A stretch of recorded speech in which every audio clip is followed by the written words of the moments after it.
So hello everyone, hope you all are doing good. तो एक psychology का मतलब एक टॉपिक था सीडीपी का जो पीएस टेट में बहुत बार रिपीट हुआ है and I just want to share it with you कि मैं आपको बताऊं कौन से पॉइंट से कैसा क्वेश्चन आता है। ऐसी ही क्लासेस मैं आपके लिए लेके आऊंगी क्योंकि जो सीडीपी है वैसे तो आपको देखो कंसेप्ट पता है, ग्रोथ एंड डेवलपमेंट का कंसेप्ट पता है आपको, सारा इन्फेंसी क्या होता है, चाइल्डहुड क्या होता है, ये सारे टॉपिक्स तो आप सी टेट में भी रिवाइज करते हो। The thing is about P S TET, और इसमें कुछ टॉपिक्स होते हैं जो घुमा फिरा के आते हैं और कई बार आप कंफ्यूज होते हो वो टॉपिक्स आते कहाँ से हैं। ठीक है जी। तो आज पहली क्लास आप समझ के चलिए कि हम पढ़ेंगे साइकोलॉजी के बारे में। 100% श्योर कि इसमें से क्वेश्चन आता ही आता है। The thing is you need to know कि एक्चुअल में ये है क्या। ठीक है जी। So let's start. First is psychology. जो साइकोलॉजी वर्ड है, ठीक है जी, वो ग्रीक वर्ड से लिया गया है। पहला ही क्वेश्चन यहाँ से बनता है। फर्स्ट क्वेश्चन आपका कि जो साइकोलॉजी वर्ड है वो कहाँ से लिया गया है। तो साइकोलॉजी वर्ड कहाँ से लिया गया है? ग्रीक वर्ड से लिया गया है। ठीक है जी। वो दो वर्ड से बनता है, दैट इज साइकी एंड लोगस। ठीक है। साइकी का मतलब होता है सोल एंड लोगस का मतलब होता है स्टडी। जब आप सोल की स्टडी करते हो उसको क्या हम बोलेंगे? साइकोलॉजी। तो एक क्वेश्चन, सबसे पहले ही क्वेश्चन जो पेपर में आता है कि वो आपके पास ऑप्शन डाल देते हैं कि जो साइकोलॉजी है वो दो वर्ड से बना है। ठीक है जी। उन्होंने क्वेश्चन डाला, A option is psycho plus logos. ठीक है जी। दूसरा ऑप्शन साइकी प्लस लोगस। ठीक है। और तीसरा ऑप्शन उन्होंने दिया बोथ ए एंड बी। ठीक है जी। और डी ऑप्शन दिया कि नन ऑफ दीज। तो क्वेश्चन यहाँ पे गड़बड़ होता है और ये क्वेश्चन आया हुआ है पेपर में। ठीक है जी। पहला, चाहे साइको लिखा हो चाहे साइकी लिखा हो, दोनों ही साइकोलॉजी के मीनिंग होते हैं, right. So both A and B is your correct answer. I hope first question आपको समझ आ गया। यहाँ से पहला तो साइकोलॉजी किस वर्ड से लिया गया है? वो ग्रीक वर्ड से लिया गया है।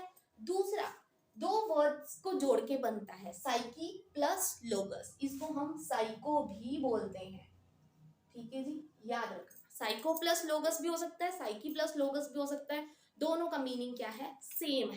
सीधा क्वेश्चन इसमें से आता है। तो ये हमारा दूसरा क्वेश्चन बन गया, राइट। नेक्स्ट फिर आते हैं जो स्टडी ऑफ सोल है, ये बुक किसने लिखी थी या किसने स्टडी किया था इस पे, स्टडी ऑफ सोल पे? तो दो लोगों का नाम याद रखना है, that is Plato and Aristotle. इन दोनों ने क्या किया था?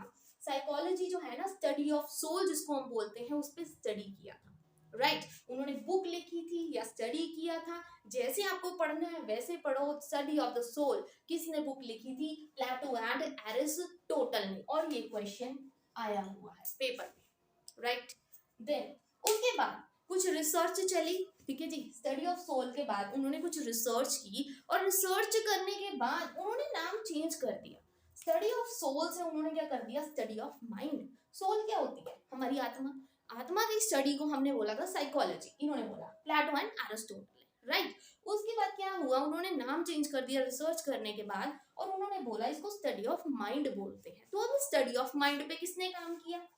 टेम्पोलॉजी, कैंट एंड पेस्टोलॉजी, तीन लोगों ने काम किया। ठीक है जी। रिसर्च के बाद याद रखना, स्टडी ऑफ सोल को रिसर्च करने के बाद नाम क्या चेंज हो गया? Study of the mind.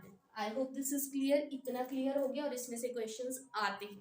ठीक है जी। मिस मत करके जाना। तो अगर क्वेश्चन आ जाए कि पहले हम क्या बोलते थे उसको? स्टडी ऑफ सोल, बाद में क्या बोलने लगे हम? Study of mind. Study of soul किसने दिया था जी? Plato and Aristotle. Study of mind किसने बात की थी? साइकोलॉजी को स्टडी ऑफ माइंड किसने बोला था? तो पता होना चाहिए, पैम्पोलॉजी, कैंट एंड पेस्टोलॉजी। फिर रिसर्च हुई। ठीक है जी। सोल के बाद माइंड चेंज हुआ, देन फिर रिसर्च हुई, फिर उसका नाम रख दिया स्टडी ऑफ कॉन्शियसनेस। ठीक है जी। तो स्टडी ऑफ कॉन्शियसनेस तो ये किसने की थी? वुंट, जेम्स एंड ग्रूइड ने। आई होप दिस इज क्लियर। ठीक है। साइकोलॉजी ग्रीक वर्ड से लिया गया, दो वर्ड्स थे साइकी एंड लोगस या psycho plus logos, which mean study of soul. किसने वर्क किया था इस पे? प्लेटो एंड एरिस्टोटल ने। फिर रिसर्च करने के बाद नाम चेंज हो गया, that is study of mind. किसने किया था? तीन लोगों ने, दैट इज पैम्पोलॉजी, कैंट एंड पेस्टोलॉजी। एंड उसके बाद नाम चेंज हुआ from the mind to consciousness, तो उसका किसने वर्क किया था? वुंट, जेम्स एंड ग्रुएड। एक क्वेश्चन और इसमें से, ठीक है, कि सबसे पहला फादर ऑफ साइकोलॉजी किसको बोला जाता है? और ये क्वेश्चन 101% श्योर है कि पेपर में आ सकता है। तो फादर ऑफ साइकोलॉजी किसको बोला गया था? फादर ऑफ साइकोलॉजी किसको बोला गया था? वुंट को। याद रखना, वुंट को हम फादर ऑफ साइकोलॉजी बोलते हैं। क्यों बोलते हैं वुंट को फादर ऑफ साइकोलॉजी? ठीक है जी, क्योंकि वुंट पहले ऐसे इंसान थे, पहले ऐसे पर्सन थे जिन्होंने साइकोलॉजी लैब्स ओपन की थी। आई होप दिस इज क्लियर कि इनको क्यों बोला जाता है, और ये क्वेश्चन आया हुआ है पिछले पेपर में, आप देख सकते हो। फादर ऑफ साइकोलॉजी कौन है? वुंट है, क्योंकि उन्होंने सबसे पहली साइकोलॉजी लैब स्टार्ट की थी। आई होप ये आपको क्लियर हो गया, ठीक है जी। अब एक मेन चीज है, इसमें से भी क्वेश्चन आ रखा है, तो मैं आपके साथ जरूर डिस्कस करूंगी कि बुक है जो बुक है एक, ठीक है जी, किसने लिखी थी? आर गोखले ने 1519 में, जिसको हम नाम दिया गया था साइकोलॉजिया। साइकोलॉजी की बुक थी, किसने लिखी थी? 1519 में सबसे पहले आर गोखले ने लिखी थी, जिस बुक का नाम था Psychologia. I hope this is clear. अब सारे कंसेप्ट्स आपको एक ही वीडियो में जितना हो सका मैंने क्लियर करवाए। ऐसे छोटे छोटे कंसेप्ट्स आपके लिए लेके आती रहूंगी। फिर से एक बार रिपीट करते हैं। साइकोलॉजी ग्रीक वर्ड से बना है, फर्स्ट क्वेश्चन। दूसरा, कौन से दो वर्ड से बना है? साइकी एंड लोगस, जिसका मतलब है study of the soul. Study of the soul किसने की थी?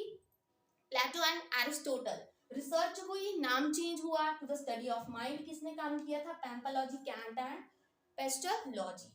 फिर study of mind to study of consciousness, नाम चेंज हो गया था, किसने काम किया था? वुंट, जेम्स एंड ग्रुएड। एंड वुंट कौन थे? फादर ऑफ साइकोलॉजी थे, क्योंकि इन्होंने first lab, psychology lab open की थी, ठीक है जी। और बुक है जो साइकोलॉजी, पहले किसने लिखी थी? आर गोखले ने लिखी थी 1519 में, जिस बुक का नाम था साइकोलॉजिया, ठीक है जी। ये आई होप आपको ये वीडियो यूजफुल लगी, और अगर आपको वीडियो अच्छी लगी हो then please don't forget to like and subscribe my channel. Thank you very